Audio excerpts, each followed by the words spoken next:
Hello students, आज का session GST के रिटर्न्स पर है। आपके मन में एक सवाल जरूर होगा, सर ये रिटर्न चैप्टर हम क्यों पढ़ रहे हैं, रिटर्न क्यों लगाया जाता है, रिटर्न लगाने का मकसद क्या है। एक लाइन में सिंपल वर्ड में समझो। मैं आपको दे रहा हूं कोचिंग सर्विस, मेरा एग्जांपल लो, मैं आपको कोचिंग सर्विस दे रहा हूं तो मेरा सप्लाई हो रहा है, साथ में मैं इनवर्ड सप्लाई भी लेता हूं। जैसे जिस जगह पर मैं कोचिंग सर्विस दे रहा हूं उस जगह का रेंट मेरे लिए इनवर्ड सप्लाई है। मैं पेपर खरीद कर लाता हूं, उस पर प्रिंट आउट करके आपको देता हूं तो पेपर मेरा इनवर्ड सप्लाई है। और आपको मैं क्या दे रहा हूं, कोचिंग सर्विसेज। तो मैं जितनी भी एक्टिविटी एक टैक्स पीरियड में कर रहा हूं। अब आपका एक सवाल, sir what is tax period. Tax period कुछ केसेस में मंथ होता है, कुछ केसेस में क्वार्टर होता है और एक आध केस में ईयरली भी होता है। तो ये होता है टैक्स पीरियड। तो जो भी मेरे टैक्स पीरियड में मैंने एक्टिविटी की है, इनवर्ड सप्लाई भी ली है, आउटवर्ड सप्लाई दे रहा हूं, तो ये जो एक्टिविटी की डिटेल्स है, इसकी डिटेल गवर्नमेंट के पास आप बताइए होनी चाहिए कि नहीं होनी चाहिए, ताकि गवर्नमेंट को ये पता चल सके मैंने अपना करेक्ट टैक्स पे किया है कि नहीं। यस सर, गवर्नमेंट को आपके एक्टिविटी का डिटेल्स या ट्रांजेक्शन के डिटेल्स पता होने चाहिए। और वो कैसे पता चलेंगे, रिटर्न लगाकर। सिंपल वर्ड में, मैं अगर जीएसटी में रजिस्टर्ड हूं और कोई बिजनेस कर रहा हूं या कोचिंग सर्विस दे रहा हूं, कुछ भी आप एग्जांपल ले लो, तो उसके लिए मैंने जो भी टैक्स पीरियड में एक्टिविटी ट्रांजेक्शन किए हैं उसकी डिटेल मैं रिटर्न के थ्रू गवर्नमेंट को दूंगा, ताकि मेरा करेक्ट टैक्स का पेमेंट हो सके और गवर्नमेंट को ये चीज पता चल सके। इसी वजह से लगाया जाता है रिटर्न। आइए समझते हैं एक एक करके। एक बात पहले क्लियर कर देता हूं, रिटर्न्स इलेक्ट्रॉनिकली लगाया जाता है, मतलब जीएसटी में मैनुअल रिटर्न लगाने का कंसेप्ट नहीं है, सब कुछ ऑनलाइन लगेगा। आइए सबसे पहले जानते हैं जीएसटीआर 1 रिटर्न क्या होता है, स्टेटमेंट। जीएसटीआर 1 एक स्टेटमेंट है where details of outward supply, focus कीजिए, आउटवर्ड सप्लाई का मतलब एक टैक्स पीरियड में मैंने जितना भी सप्लाई दिया है, लिया है वो नहीं, जितना भी सप्लाई दिया है सिर्फ उसकी डिटेल डालनी है। मतलब मान लीजिए जैन मंथ हमारे एग्जांपल में, तो जैन मंथ में मैंने जितना भी कोचिंग सर्विसेज दिया है जितने भी बच्चों को, उसकी डिटेल मुझे जीएसटीआर 1 में देनी होगी जैन मंथ का जब मैं लगाऊंगा। डेबिट नोट, क्रेडिट नोट, अगर मैंने मंथ में debit note credit note issue किए तो उसकी डिटेल भी इसी रिटर्न में जाएगी। Effected during a tax period are furnished. Simple word में, जैन मंथ में मेरा टैक्स पीरियड है, मान लीजिए जैन मंथ में मैंने जितना भी कोचिंग सर्विसेज दिया है उसकी डिटेल मुझे जीएसटीआर 1 में देनी है। अगर मैंने डेबिट नोट क्रेडिट नोट भी कुछ इश्यू किया है तो उसकी भी डिटेल फर्निश करनी होगी। अब सवाल ये, सर ये रिटर्न लगाना होता है, समझ गया, किसको लगाना होता है, रजिस्टर्ड पर्सन बीइंग सप्लायर। मतलब ऑब्वियसली मैंने सप्लाई दी है तो मैं सप्लायर हूं, और एक सप्लायर को अपनी आउटवर्ड सप्लाई का रिटर्न जीएसटीआर 1 लगाना होता है। तो रजिस्टर्ड पर्सन को लगाना होता है जीएसटीआर 1। आगे देखना, इंक्लूडिंग सीटीपी, इसका मतलब ये हुआ सर जीएसटीआर 1 हर रजिस्टर्ड पर्सन को लगाना है, including casual taxable person. But अब फोकस करिएगा, अदर देन टिन सीटीओ, ध्यान से समझना, अदर देन टिन सीटीओ मतलब TINCTO, 6 ऐसे लोग हैं जिनको ये रिटर्न नहीं लगाना, even if they are registered. Sir वो टिन सीटीओ क्या होता है ये बताता हूं। टिन सीटीओ का फुल फॉर्म देखो, टी से टीडीएस डिडक्टर, मतलब tax deducted at source, TDS वालों को ये रिटर्न नहीं लगाना। आई से आईएसडी वालों को ये रिटर्न नहीं लगाना। एन से एनआरटीपी को ये रिटर्न नहीं लगाना। सी से कंपोजिशन वालों को ये रिटर्न नहीं लगाना। टी से टीसीएस कलेक्टर को ये रिटर्न नहीं लगाना। और ओ से ओइडार सर्विसेज, जो आप ऑनलाइन सर्विसेज इंडिया के बाहर से इंडिया में एक अनरजिस्टर्ड पर्सन को देते हैं, वैसे ओइडार सर्विस प्रोवाइडर को भी ये रिटर्न नहीं लगाना होता, दूसरे रिटर्न से इनके लिए। सर एक बार और क्लियर कीजिए, किसको लगाना होता है रिटर्न। देखो इतना याद कर लो, एवरी रजिस्टर्ड पर्सन को लगाना होगा जीएसटीआर 1, लेकिन कैजुअल टैक्सेबल पर्सन को भी लगाना है, लेकिन टिन सीटीओ 6 लोगों को रिटर्न नहीं लगाना। टिन का मतलब टी से टीडीएस डिडक्टर को रिटर्न नहीं लगाना, आई से आईएसडी को रिटर्न नहीं लगाना, एन से एनआरटीपी वालों को रिटर्न नहीं लगाना, सी से कंपोजिशन वालों को रिटर्न नहीं लगाना, टी से टीसीएस कलेक्टर को रिटर्न नहीं लगाना, और ओ से इंडिया के बाहर से इंडिया में जो अनरजिस्टर्ड लोगों को ओइडार सर्विसेज देते हैं ऑनलाइन, उसको ये रिटर्न नहीं लगाना। बस इतना आप शॉर्टकट से याद करके रखो। तो सर ये भी समझ आ गया ये रिटर्न क्या होता है, किसको लगाना होता है। अब सर इस रिटर्न लगाने की क्या कोई ड्यू डेट है। Yes there is a due date. आइए समझते हैं। अगर आपका टर्नओवर अप टू 1.5 करोड़ है पिछले साल, ध्यान से समझना, आपका पिछले साल का टर्नओवर अगर 1.5 करोड़ तक का था, और ध्यान देना, इफ आप QRMP quarterly return monthly payment QRMP scheme opt किए हो, क्वार्टरली रिटर्न मंथली पेमेंट, एक लाइन में एक बार के लिए जान लो, क्यूआरएमपी का मतलब होता है रिटर्न लगेंगे क्वार्टरली और पेमेंट ऑफ टैक्स करना होगा मंथली। तो या फिर आपने क्यूआरएमपी स्कीम ऑप्ट किया है तो आपको रिटर्न लगाने का ड्यू डेट होगा 13th day of the month succeeding the quarter. ध्यान दो, क्वार्टर एंड होने के बाद जो महीना आएगा उस महीने की 13 तारीख को ये रिटर्न लगाना है। सर एग्जांपल के तौर पे आइए देखते हैं इधर। मान लो एक क्वार्टर है जैन फेब मार्च। कौन सा क्वार्टर है? जैन फेब मार्च का एक क्वार्टर है। इस क्वार्टर का रिटर्न कब तक लगेगा? सर इस क्वार्टर का GSTR1 हमको लगाना होगा 13th ऑफ अप्रैल को। मानते हो कि नहीं मानते हो? सर अगर जैन फेब मार्च क्वार्टर है तो क्वार्टर एंड होता है 31 मार्च को। क्वार्टर एंड होने के बाद जो अगला महीना आएगा उसकी 13 तारीख, तो सर मार्च के बाद आता है अप्रैल। अप्रैल की 13th डे को QRMP स्कीम वालों को रिटर्न लगाना है, या फिर जिनका टर्नओवर 1.5 करोड़ तक का उनको रिटर्न लगाना है। तो सर ये तो समझ आ गया। तो क्वार्टरली रिटर्न लगेगा अगर आप QRMP स्कीम ऑप्ट किए हो या आपका टर्नओवर अप टू 1.5 करोड़ है। अदर केसेस में और इनके अलावा जितने केसेस बच गए उनको लगाना होगा मंथली रिटर्न। ड्यू डेट क्या है? 11th of the next month. एक एग्जांपल में जैन मंथ ले लीजिए, तो जैन मंथ का GSTR1 का रिटर्न मेरे को कब तक लगाना है? 11th ऑफ फेब को। तो जैन मंथ के लिए मेरे को रिटर्न कब तक लगाना होगा? जैन पीरियड के लिए 11th ऑफ फेब को लगाना होगा ये रिटर्न, मतलब फेब तक लगाना होगा ये रिटर्न। आई होप आपको समझ गया। सर एक बार और क्लियर कीजिए, ये रिटर्न के ड्यू डेट्स किन के लिए क्या है? देखो मैं आपको क्लियर करता हूं। अगर आपका पिछले साल का टर्नओवर अप टू 1.5 करोड़ है, या फिर आपने QRMP स्कीम को ऑप्ट किया है, मतलब 1.5 करोड़ से टर्नओवर चाहे जितना भी हो, बट QRMP स्कीम ऑप्ट किया है और ऑब्वियसली आप एलिजिबल हो तभी, तो वैसे केसेस में आपका रिटर्न लगाने का ड्यू डेट होगा क्वार्टर एंड के बाद जो नेक्स्ट मंथ आएगा उसकी 13 तारीख। तो इसका मतलब अदर केसेस में मंथली रिटर्न वाले कौन लोग हो गए? वो लोग जिनका टर्नओवर 1.5 करोड़ से ज्यादा है और QRMP स्कीम ऑप्ट नहीं किया है। अदर केसेस में कौन बचेगा? जिनका टर्नओवर 1.5 करोड़ से ज्यादा है और QRMP स्कीम ऑप्ट नहीं किया। उन लोगों के लिए लॉ ने कहा कि मंथली रिटर्न लगेंगे, जिस मंथ का रिटर्न लगाना उसके अगले महीने की 11 तारीख को, 11th को।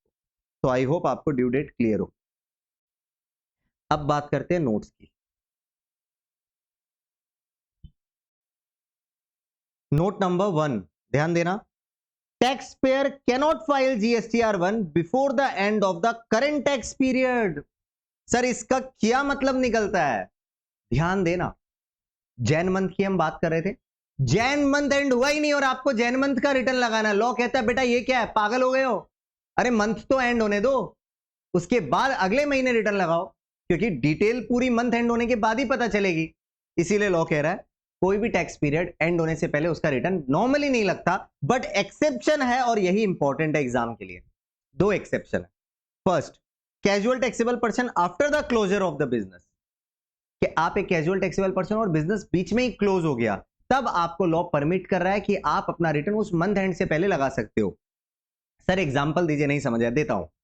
मान लीजिए आप मुंबई में एक रजिस्टर्ड पर्सन है वैसे तो, और मुंबई में ही बिजनेस है आपका नॉर्मली, बट अभी दिल्ली में एक एग्जीबिशन चल रहा है और आपको अपने बिजनेस के प्रोडक्ट्स को उस एग्जीबिशन में सेल करना है। एग्जीबिशन डेट बता देता हूं, 1 जैन से लेके 15 जैन तक एग्जीबिशन चलेगा। तो आप पहले से प्रिपेयर करोगे कि मैं दिल्ली में जाके बिजनेस करूंगा, उसके लिए आपको कैजुअल टैक्सेबल पर्सन का रजिस्ट्रेशन दिल्ली में लेना होगा। मान लीजिए आपने ले लिया और 1 जैन से 15 जैन तक वहां पर as a casual taxable person आपने एग्जीबिशन में पार्ट लिया, बिजनेस किया, अपना डिटेल जो भी वहां पर निकला उसका रिटर्न लॉ कहता है आप 15 जैन के बाद लगा सकते हैं, इवन इफ वो मंथ एंड नहीं हुआ है। यही समझा रहा था। और दूसरा case, cancellation of GST of a normal tax payer, या फिर आप एक जीएसटी में रजिस्टर्ड पर्सन और आपका रजिस्ट्रेशन कैंसिल हो गया टैक्स पीरियड के एंड से पहले, तो आप उसके बाद वो रिटर्न लगा सकते हैं। एग्जांपल देता हूं, आपका जीएसटी रजिस्ट्रेशन मान लो 17 जैन को कैंसिल हुआ, तो आप 1 जैन से 17 जैन तक भी जो ट्रांजैक्शन एक्टिविटी की है उसकी डिटेल GSTR1 में 17 जैन के बाद दे सकते हैं, इवन इफ वो जैन मंथ अभी एंड नहीं हुआ है। सर एक बार और, तो नॉर्मली टैक्स पीरियड होने से पहले उस पीरियड का रिटर्न नहीं लगता GSTR1। एक्सेप्शन है 2, कैजुअल टैक्सेबल पर्सन का अगर बिजनेस क्लोज होता है तब वो लगा सकता है, नॉर्मल टैक्स पेयर का भी अगर बिजनेस कैंसिल होता है, रजिस्ट्रेशन कैंसिल होता है, तब लगा सकता है वो। आगे बढ़ता हूं, next note. If turnover in the preceding financial year, पिछले साल का आपका टर्नओवर अप टू 5 करोड़ है, तो मे ऑप्ट, आप ऑप्ट कर सकते हैं QRMP स्कीम। मतलब जिन लोगों का टर्नओवर अप टू 1.5 करोड़ है, लॉ उनको परमिशन दे रहा है, आप QRMP quarterly return monthly payment scheme opt कर सकते हैं। जिन टैक्स पेयर्स का पिछले साल का टर्नओवर 1.5 करोड़ से ज्यादा नहीं है, वो लोग करंट 5 करोड़ से ज्यादा नहीं है, वो tax payers current year QRMP scheme को ऑप्ट कर सकते हैं। अब सर ये स्कीम ऑप्ट करने के बाद GSTR1 का रिटर्न तो आपने पहले ही बता दिया था, देखो अगर आप क्यूआरएमपी स्कीम ऑप्ट करते हो तो जैन फेब मार्च अगर हम एक क्वार्टर ले लेते हैं तो उस क्वार्टर का रिटर्न जीएसटीआर1 कब लगेगा? मैंने आपको बताया था 13 अप्रैल को लगेगा। अब लॉ ने यहां पर एक ट्विस्ट दिया आपको, आइए वो समझते हैं। First month of a quarter मतलब मेरे नीचे के एग्जांपल के हिसाब से Jain, second month of a quarter मतलब फेब। जैन और फेब के लिए लॉ ने कुछ कहा है, क्या कहा आइए देखते हैं। मे फर्निश, आप चाहो तो मतलब लॉ ने अलाउ किया है, may furnish outward supply to a registered person details, मतलब आपने जितनी भी रजिस्टर्ड पर्सन को आउटवर्ड सप्लाई दी जैन मंथ में भी या फेब मंथ में भी। सिंपल वर्ड में मैं जीएसटी में रजिस्टर्ड हूं, जैन मंथ में मैंने जितने भी रजिस्टर्ड पर्सन को सेल किया है वो, और फेब मंथ में भी मैंने जितने भी रजिस्टर्ड पर्सन को सेल किया है उसकी डिटेल फर्निश कर सकता हूं। आईएफएफ में लॉ ने मुझे अलाउ किया है कि अगर मैं चाहूं तो आईएफएफ में जैन मंथ और फेब मंथ के अंदर जितना भी मैंने आउटवर्ड सप्लाई रजिस्टर्ड पर्संस को किया है उसकी डिटेल में आईएफएफ में फर्निश कर सकता हूं पहले 2 महीने की, up to cumulative value of 50 lakh per month. But every month के लिए 50 लाख तक का क्यूमुलेटिव आपका लिमिट होगा। सर नहीं समझ आया, पूरी डिटेल समझाऊंगा, शांति से पहले इतना समझो। आईएफएफ आप पूछोगे सबसे पहले क्या होता है इसका फुल फॉर्म, तो बता देता हूं। इनवॉइस जो भी आपने इशू किया है उसको फर्निश कर सकते हैं, इनवॉइस फर्निशिंग फैसिलिटी बोलते हैं आईएफएफ को, इनवॉइस फर्निशिंग फैसिलिटी। तो फिर एक बार समझते, देखो अगर मैंने जैन फेब मार्च, मार्च मतलब एक क्वार्टर, इस क्वार्टर मैं क्यूआरएमपी स्कीम में हूं तो याद रखना मेरा जीएसटीआर1 वैसे तो लगेगा मार्च एंड के बाद 13 अप्रैल तक।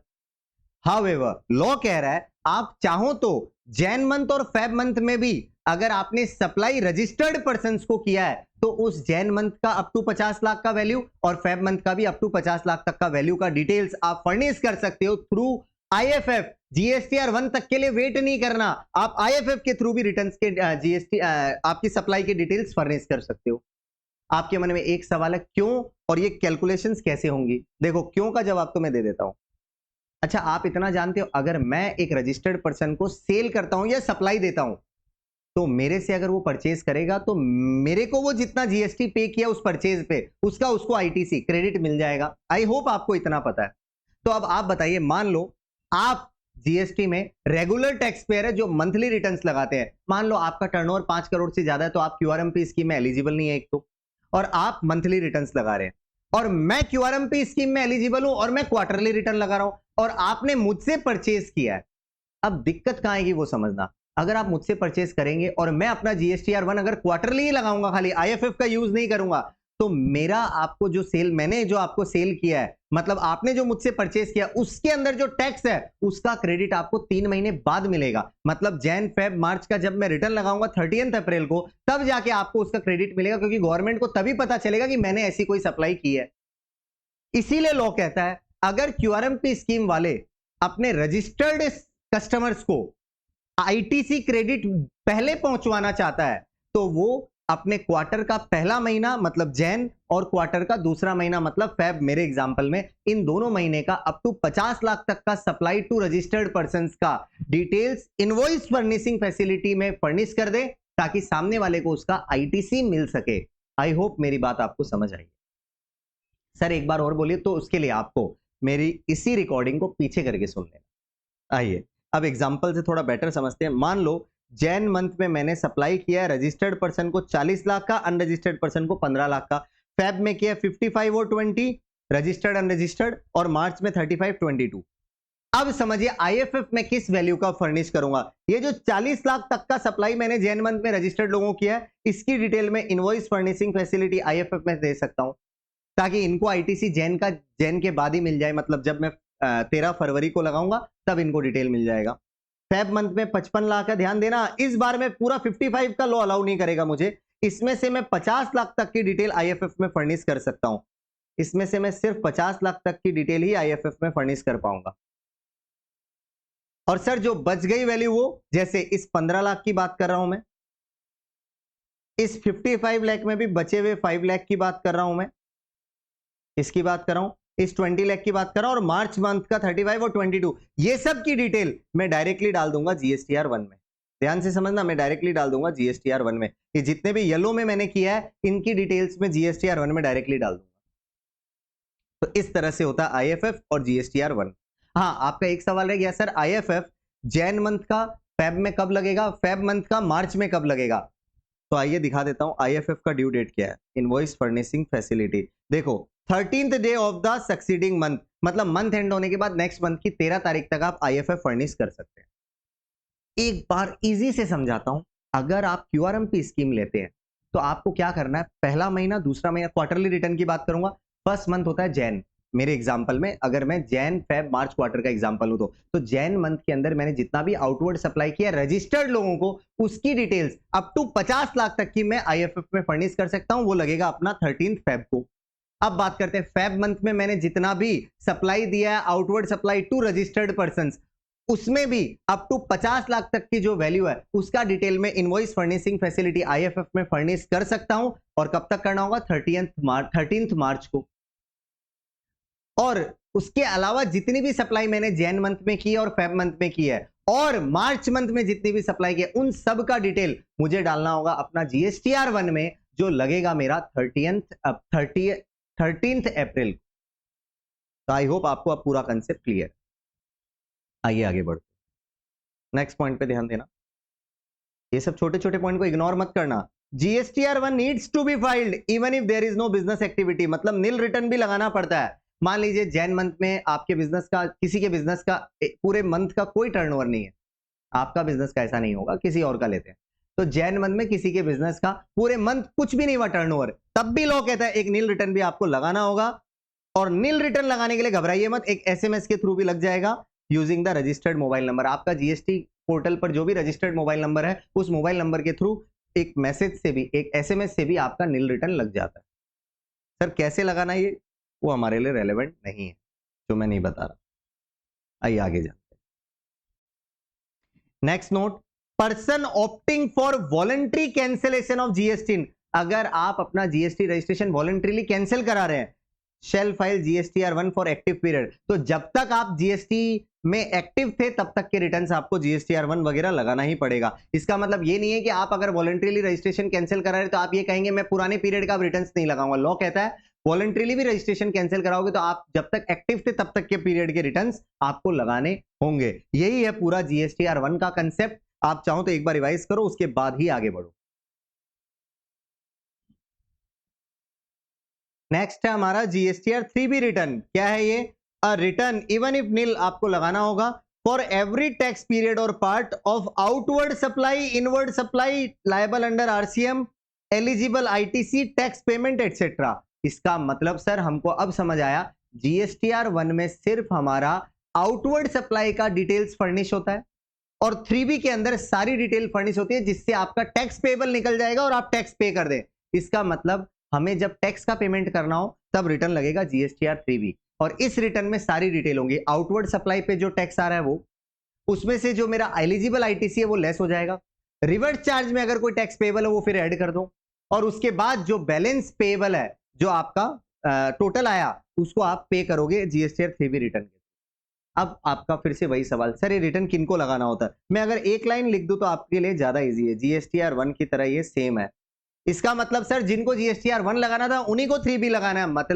मतलब every registered person including casual taxable person, उन सबको ये लगाना है GSTR 1 and 3B, other than tin CTO, जिसका फुल फॉर्म ऑलरेडी बता चुका हूं। आगे बढ़ते हैं। अगर आप ड्यू डेट्स की बात करेंगे, अगर आपने क्यूआरएमपी स्कीम ऑप्ट किया है तो आपको क्वार्टरली लगाना है 3B, और अदर केसेस में आपको मंथली लगाना है 3B। मंथली का ड्यू डेट देख लो क्या है, 20 ऑफ द नेक्स्ट मंथ, मतलब जैन मंथ का रिटर्न लगेगा 20th फेब को। अब बात करते हैं क्वार्टरली, जो लोग क्यूआरएमपी स्कीम लेते हैं उनका रिटर्न कब तक लगेगा। देखो क्वार्टर का एग्जांपल हमारा जैन फेब मार्च चल रहा था, उसी का हम अभी भी रखेंगे। तो क्वार्टर एंड होने के बाद आएगा अप्रैल। अप्रैल को कौन सी तारीख को रिटर्न लगाना है 3B? 22 को या 24 को। अलग अलग स्टेट में अलग अलग ड्यू डेट है, किसी में 22 होगा तो किसी में 24 होगा। अगर आपको वो उसमें भी अगर स्टेट वाइज लर्निंग करनी है तो आप अपने इंस्टीट्यूट के स्टडी मैट को रेफर कर सकते हैं। अभी के लिए मैं इतना ही बताऊंगा कि आपको या तो 22 तारीख या 24 तारीख क्वार्टर एंड के बाद ड्यू डेट आएगी, उसी में आपको अपना 3B उस डेट तक लगाना है। चलिए तो 3B इतना ही है, नोट देख लीजिएगा। सेल्फ आपको पता है, अगर नील 3B लगाना है तो आप अपने रजिस्टर्ड मोबाइल में एसएमएस के थ्रू लगा सकते हैं। अब बात करते हैं नेक्स्ट रिटर्न की, जीएसटी CMP 08 एंड जीएसटीआर 4। अच्छा, आपको भी समझ आया होगा जीएसटी सीएमपी 08, सीएमपी का मतलब होता होगा सर कंपोजिशन। यस, तो आपको जीएसटी सीएमपी 08 एक कंपोजिशन वालों को ये रिटर्न लगाना है, ये क्वार्टरली स्टेटमेंट है, एंड जीएसटीआर 4 एक रिटर्न है जो ईयरली लगता है। तो सर हमको अभी तक ये समझ आया कंपोजिशन वालों के लिए दो है, GSTR CMP 08 quarterly statement and GSTR 4 financial year and होने के बाद लगेगा रिटर्न। आइए दोनों का समझते हैं। किसको लगाना है? Registered person paying tax under composition scheme. तो सर सीएमपी 08 और जीएसटीआर 4 कंपोजिशन वालों का इतना क्लियर है। अब ड्यू डेट्स पढ़ लेते हैं। Statement for payment of tax. अच्छा सर, सीएमपी 08 सिर्फ टैक्स का पेमेंट के लिए है। सीएमपी 08 जो स्टेटमेंट मैंने आपको बताया वो सिर्फ पेमेंट ऑफ टैक्स के लिए होता है। मतलब आपको अपना क्वार्टरली टैक्स का पेमेंट करना है अगर आप कंपोजिशन स्कीम में रजिस्टर्ड हो। कब तक करना है? With in 18th after the end of such quarter. Example, Jan Feb March, आप कंपोजिशन में रजिस्टर्ड है, जैन फेब मार्च का क्वार्टर का आपको स्टेटमेंट लगाना होगा सीएमपी 08 में। कब तक? 18th ऑफ अप्रैल को। खत्म। आगे बात करते हैं रिटर्न की जो ईयरली लगता है। जीएसटीआर 4 की बात करूंगा मैं यहां। ऑन और before 30th day of April following the end of the financial year. मान लीजिए एक फाइनेंशियल ईयर का एग्जांपल ले लेते हैं, 2022 से मार्च 2023 तक का फाइनेंशियल ईयर में आप कंपोजिशन में रजिस्टर्ड थे। तो इस पूरे फाइनेंशियल ईयर का रिटर्न लगेगा जीएसटीआर 4 में, और वो कब तक लगेगा? 30th अप्रैल 2024। आप चाहो तो ये जो मैं कह रहा हूं ये सब लिख के रख सकते हैं, बट इतना टफ नहीं है, सिंपल है। तो आई होप कंपोजिशन स्कीम आपको क्लियर है, और नील कंपोजिशन के भी रिटर्न्स सीएमपी 08 आपका एसएमएस के थ्रू, मोबाइल के थ्रू लग सकता है जो रजिस्टर्ड मोबाइल होगा। आगे बढ़ता हूं। जीएसटीआर 7 क्या है? A return for a month in which such deductions have been made. पहले आप समझिए, अगर आप टीडीएस डिडक्टर है और टीडीएस किसी मंथ में डिडक्ट किया है, फॉर एग्जांपल अप्रैल मंथ में अगर आप एक टीडीएस डिडक्टर हो, उसका अलग से रजिस्ट्रेशन होता है जिसके बारे में टीडीएस चैप्टर में डिस्कस होगा। तो आप एक टीडीएस डिडक्टर है और आप, सुनना ध्यान से, अप्रैल मंथ में टीडीएस डिडक्ट किए हो, तो याद रखना अप्रैल मंथ का रिटर्न कब तक लगेगा वही समझा रहा हूं। तो देखिए, person required to deduct tax under section 51, जिन लोगों को टीडीएस डिडक्ट करना होता है वो लोग ही लगाते हैं जीएसटीआर 7 रिटर्न। कब तक? ऑन और before 10th of the next month. Simple, April month का रिटर्न लगेगा 10th मई तक। अच्छा, एक नोट है, टीडीएस का सर्टिफिकेट भी आप डिडक्टर को इश्यू करना होगा। एक फॉर्म है जीएसटीआर 7 है, उसके अंदर किसको? डिडक्टी को। जैसे मैं टीडीएस डिडक्टर हूं, मैं आप पे टीडीएस अगर काटा तो मेरी ड्यूटी बनती है कि मैं आपको टीडीएस का सर्टिफिकेट दूं। कब तक दूंगा? Within 5 days of crediting the amount to the government.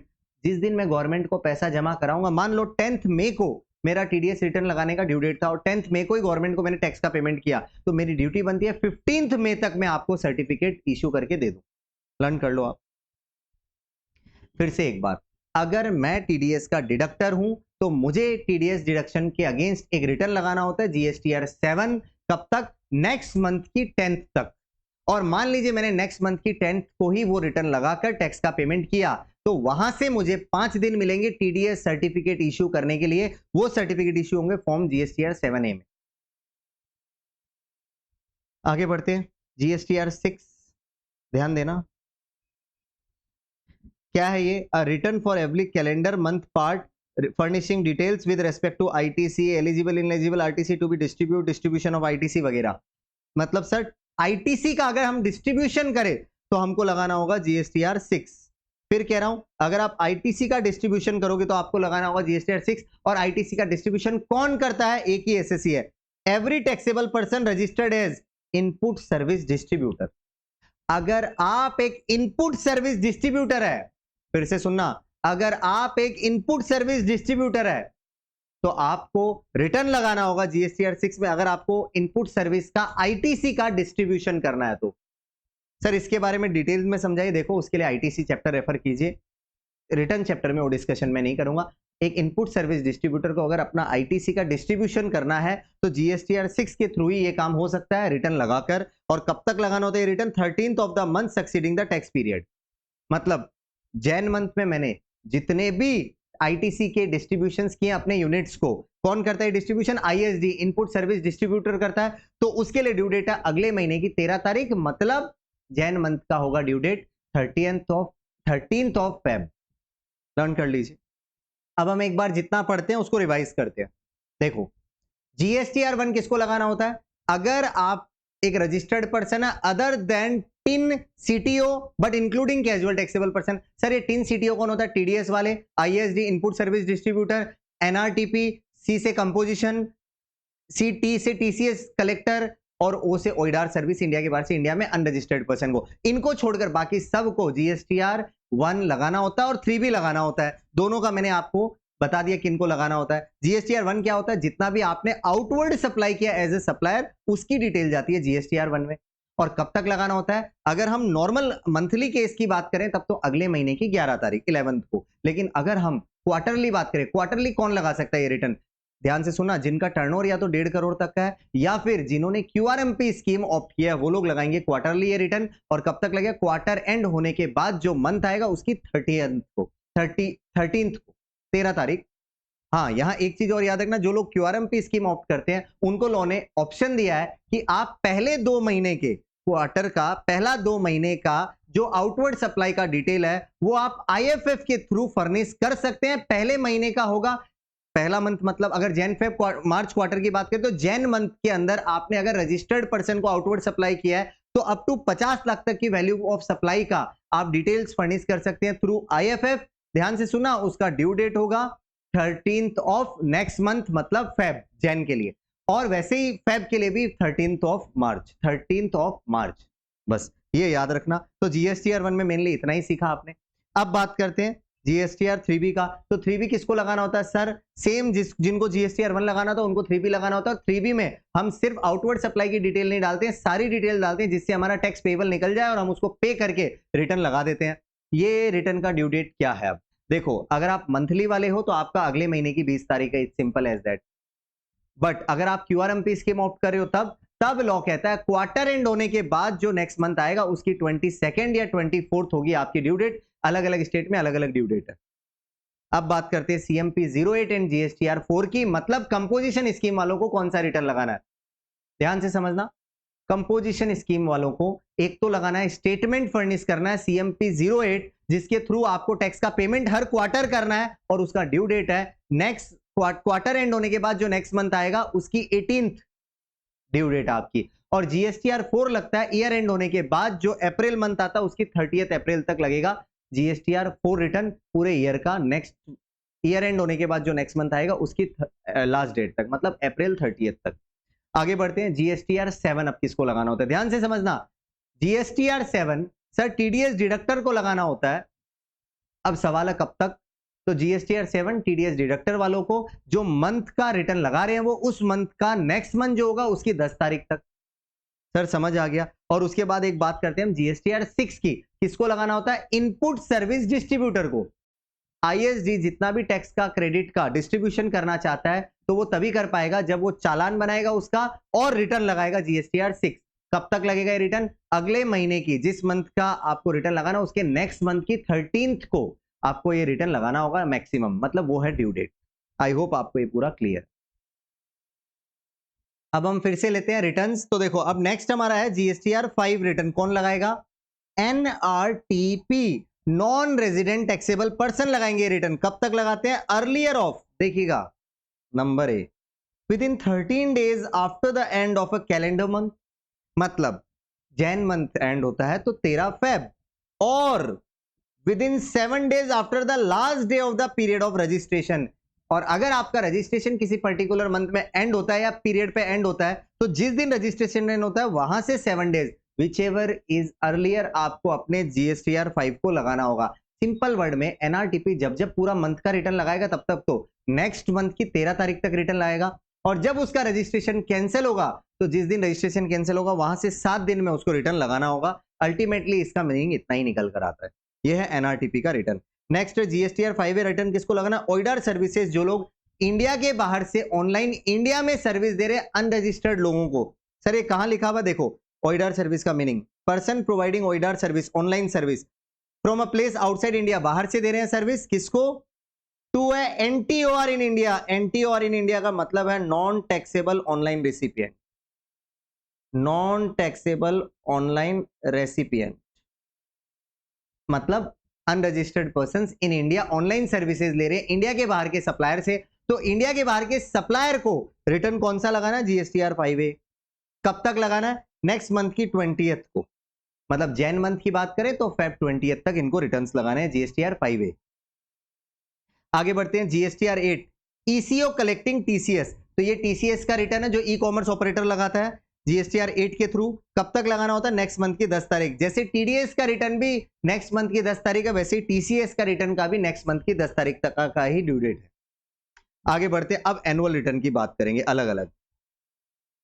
देखो, जीएसटीआर 9A में एनुअल रिटर्न लगता है कंपोजिशन वालों का, जीएसटीआर 9B में एनुअल रिटर्न लगता है ईसीओ जो टीसीएस कलेक्ट करते हैं, अभी अभी जो बताया था, और बाकी सब के लिए है जीएसटीआर 9 एनुअल रिटर्न। लेकिन इसमें भी एक्सेप्शन है। देखो, अदर रजिस्टर्ड पर्सन के लिए जीएसटीआर कौन सा है? 9 है एनुअल रिटर्न का, मेन एनुअल रिटर्न 9 ही है अदर रजिस्टर्ड पर्संस का। और इसमें एक्सेप्शन है, किन लोगों को एनुअल रिटर्न जीएसटीआर 9 नहीं लगाना है? एक इनपुट सर्विस डिस्ट्रीब्यूटर को नहीं लगाना है, एक टीडीएस वालों को नहीं लगाना है, एक ओइडार सर्विस वालों को नहीं लगाना है, एक नाम लर्न कर लो, कैजुअल टैक्सेबल पर्सन को नहीं लगाना, और एक एनआरटीपी को एनुअल रिटर्न नहीं लगाना है। इनको नहीं लगाना है, बाकी सबको एनुअल रिटर्न लगाना है। कब तक लगता है ये? नेक्स्ट फाइनेंशियल ईयर का 31 दिसंबर को। अगर मैं बात करूं फाइनेंशियल ईयर 23-24 का, तो इसका एनुअल रिटर्न का ड्यू डेट होगा 31 दिसंबर 2024। चेक कर लीजिए।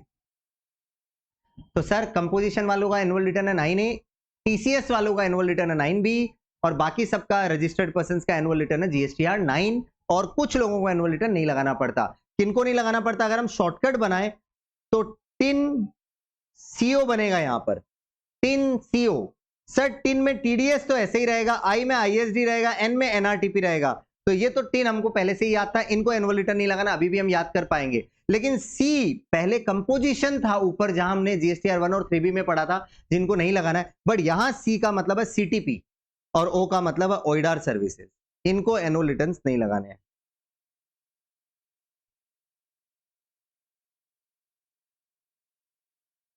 लर्न कर लो किनको एनुअल रिटर्न नहीं लगाना। आगे बढ़ते नोट्स में। देखो, जिनका टर्नओवर 2 करोड़ तक का है उनको एनुअल रिटर्न नहीं लगाना, लर्न कर लीजिए, इतना इनफ है। नेक्स्ट, एनुअल रिटर्न का प्रोविजन गवर्नमेंट के डिपार्टमेंट्स को भी अप्लाई नहीं करता, जिनका अलग से ऑडिट हो रहा है। कौन कर रहा है ऑडिट? या तो सीएजी ऑडिट कर रहा है, या फिर लोकल अथॉरिटी का किसी लॉ में ऑडिट हो रहा है। सर, इसका मतलब ये हुआ लोकल अथॉरिटी का किसी लॉ में ऑडिट हो रहा है, या फिर सीएजी की ऑडिट हो रही है, तो वहां पर उन एंटिटीज को, गवर्नमेंट की एंटिटीज को, मतलब सेंट्रल गवर्नमेंट, स्टेट गवर्नमेंट और लोकल अथॉरिटी के डिपार्टमेंट्स को नहीं लगाना है एनुअल रिटर्न। फिर से एक बार, सेंट्रल गवर्नमेंट, स्टेट गवर्नमेंट और लोकल अथॉरिटी को एनुअल रिटर्न लगाने की जरूरत नहीं अगर उनका सीएजी के थ्रू ऑडिट हो रहा है, या फिर उनका ऑडिट किसी लोकल अथॉरिटी का ऑडिट किसी लॉ के अंदर हो रहा है। आगे बढ़ते हैं। Annual return of registered persons having annual aggregate turnover during a financial year greater than 5 crore. मतलब जिन रजिस्टर्ड पर्संस का एनुअल टर्नओवर 5 करोड़ से ज्यादा है, उन लोगों के लिए पॉइंट है कि एनुअल रिटर्न में इंक्लूड करना है self certified reconciliation statement in form GSTR 9C। मतलब जिन रजिस्टर्ड पर्संस का एनुअल टर्नओवर 5 करोड़ से ज्यादा हुआ है फाइनेंशियल ईयर में, उनको लोने का आप एनुअल रिटर्न के साथ साथ एक रिकंसिलिएशन स्टेटमेंट फर्निश करेंगे फॉर्म जीएसटीआर 9C में। सर, इसमें क्या रिकंसाइल होता है? आपकी जो वैल्यू ऑफ सप्लाई आप डिक्लेयर कर रहे हैं अपने रिटर्न्स में, मतलब आपके रिटर्न्स में जो सप्लाई वैल्यू डिक्लेयर की है वो, उसको आपको ऑडिटेड फाइनेंशियल स्टेटमेंट के साथ रिकंसाइल करना है। मतलब मैंने जो रिटर्न्स में डेटा दिया है वो, और मेरा जो ऑडिटर ने फाइनेंशियल स्टेटमेंट में साइन किया उस फाइनेंशियल स्टेटमेंट में जो मेरा डेटा है, इन दोनों का रिकंसिलिएशन मांगता है लॉ। जब रजिस्टर्ड पर्सन का टर्नओवर 5 करोड़ से ज्यादा होगा तब। कौन से फॉर्म में? जीएसटीआर 9C में। आगे बढ़ते हैं, जीएसटीआर 10, ये एक फाइनल रिटर्न की तरह है। सर, फाइनल रिटर्न किसका? जिसका रजिस्ट्रेशन खत्म हो जाता है। टैक्सेबल पर्सन जिसका रजिस्ट्रेशन सरेंडर या कैंसिल हो जाता है, उनके लिए है फाइनल रिटर्न करके जीएसटीआर 10। कब लगाना होता है? Later of two 3 months of the date of cancellation, मतलब जिस दिन रजिस्ट्रेशन कैंसिल हुआ, या तो वहां से 3 महीना, या फिर 3 months of the date of order of cancellation, या फिर जिस दिन कैंसिलेशन का ऑर्डर मेरे को मिला वहां से 3 महीना, विच एवर इज लेटर। मतलब एक काम करो, जिस दिन रजिस्ट्रेशन कैंसिलेशन डेट है वहां से 3 महीना काउंट करके लिख लो एक डेट, और जिस दिन रजिस्ट्रेशन कैंसिलेशन का ऑर्डर आया वहां से 3 महीना का काउंटिंग कर लो और एक डेट लिख लो। दोनों डेट में से जो लेटर डेट होगी वो होगी due date of final return. I hope आपको समझ आ गया। 2 बार 3 बार देखिए, सेल्फ पढ़ेंगे तो आपको याद भी हो जाएगा। आगे बढ़ता हूं, एक और रिटर्न है जीएसटीआर 11 करके है ये किसको लगाना होता है? यूआईएन होल्डर को। अगर आपको रजिस्ट्रेशन चैप्टर पता है तो मैंने बताया था वहां पर कि एक यूआईएन करके होता है, वहां पर जीएसटी का रजिस्ट्रेशन नहीं लेना होता, आप यूआईएन होल्डर बोले जाते हैं। ये कब होता है? जब आप एक एम्बेसी वगैरह हो तब, एम्बेसी कंसुलेट वो लोगों को यूआईएन होल्डर होते हैं वो लोग, उन लोगों को जीएसटीआर 11 फर्निश करना होता। कब? नेक्स्ट मंथ की 28 तारीख तक, मतलब करेंट मंथ अगर जैन है तो फेब 28 तक इनको लगाना होगा जीएसटीआर 11। अब आपके मन में एक अगेन सवाल है, सर हमने ऐसे तो समझ गए रिटर्न्स क्या क्या है, ड्यू डेट्स क्या क्या है, बट हमको याद नहीं है, कोई एक शॉर्ट तरीका आप बताइए। तो आइए मैं लास्ट पेज पे कुछ शॉर्ट तरीका लिख रहा हूं, आप देखो थोड़ा। अब देखो हम सारे रिटर्न्स और किसको क्या लगाना है वो हम एकदम इजी करें। रजिस्टर्ड पर्सन और कैजुअल टैक्सेबल पर्सन दोनों को इंक्लूड कर लिया। इनको कौन सा रिटर्न लगाना है? Sir GSTR 1 and GSTR 3B, आपने यही पढ़ाया। 1 का क्या ड्यू डेट है? देखो नॉर्मली जीएसटीआर 1 लगाने का ड्यू डेट होता है नेक्स्ट मंथ की 11th, अगर मंथली लग रहा है तो, और अगर क्वार्टरली लग रहा है तो नेक्स्ट मंथ की क्वार्टर एंड होने के बाद जो आएगा नेक्स्ट टैक्स पीरियड उसका 13th को लगता है। और आईएफएफ के लिए भी सेम डिटेल्स है, 13th ही आईएफएफ का भी है और जीएसटीआर 1 का भी है, ये ड्यू डेट याद रखना। 3B का ड्यू डेट क्या है? सर 3B का ड्यू डेट वैसे तो आपने बताया था नेक्स्ट मंथ की 20 तारीख है, 20th, अगर मंथली लग रहा है तो, और अगर क्वार्टरली लग रहा है तो 22nd भी होता है या 24th भी होता है क्वार्टरली के केस। तो आई होप आपको इतना पता है। आगे बढ़ते हैं। टीडीएस वालों का क्या है? सर टीडीएस वालों का जीएसटीआर 7 है, वैसे ही टीसीएस वालों का जीएसटीआर 8 है, ये आपने बता दिया था। अब दोनों का ड्यू डेट लिख लेते हैं। जीएसटीआर 7 वालों का ड्यू डेट है 10th of the next month, और टीसीएस वालों का भी नेक्स्ट मंथ का 10 तारीख ही है, और ये मंथली ही लगते हैं तो कोई टेंशन नहीं है। सर यहां तक क्लियर है। आईएसडी वालों का रिटर्न कौन सा है? जीएसटीआर 6 है। लर्न करो, आईएसडी का जीएसटीआर 6 है। क्या ड्यू डेट है इनकी? 13th है, 13th नेक्स्ट मंथ की 13 तारीख, और ये भी मंथली है। एनआरटीपी वालों का है जीएसटीआर 5, इसका ड्यू डेट थोड़ा ट्रिकी है, या तो मंथली लगता है, पहले तो ये बता देता हूं, और ड्यू डेट है नेक्स्ट मंथ की 13 तारीख को, या फिर अगर रजिस्ट्रेशन कैंसिल हो रहा है तो फिर आपके लिए ड्यू डेट हो जाएगी 7 डेज, मतलब रजिस्ट्रेशन कैंसिल के बाद 7 दिन। आपको याद होगा, मैंने ये पढ़ा चुका हूं। कंपोजिशन वालों का क्या ड्यू डेट है? 2 है, एक है CMP 08, ये पेमेंट करने के लिए होता है, रिटर्न का due date 18th of quarter end, मतलब क्वार्टर एंड होने के बाद जो नेक्स्ट मंथ की 18th आएगी उसी में लगाना ये रिटर्न। एंड एक और रिटर्न होता है इनका GSTR 4, इसका ड्यू डेट क्या है? सर GSTR 4 का हमको पता है, ईयर एंड होने के बाद 30th अप्रैल को लगता है ये रिटर्न, ये ईयर एंड के बाद ही लगेगा, मतलब ईयरली लगेगा ये रिटर्न। आई होप आपको यहां तक समझ आया। और ओइडार वालों का है GSTR 5A, ध्यान देना GSTR 5A, और इनका ड्यू डेट क्या था आपको अच्छे से पता है, सर नेक्स्ट मंथ की 20th है, और ये मंथली लगता है। अब जो मैंने यहां लिखा है, आप चाहो तो इसको पूरा कॉपी कर सकते हैं, आपका काम हो गया। खुद से ऐसे लिख लोगे तो याद हो जाएगा, 2 बार ट्राई करना और कुछ नहीं। और एग्जाम के पहले इतना देख के जाओ, बाकी ऊपर की कुछ एक डिटेल मार्क कर लो जो पढ़नी है आपको, तो आपका बहुत ईजी हो जाएगा ये टॉपिक। ये है पूरा रिटर्न्स का डिटेल्स, कर लीजिए याद।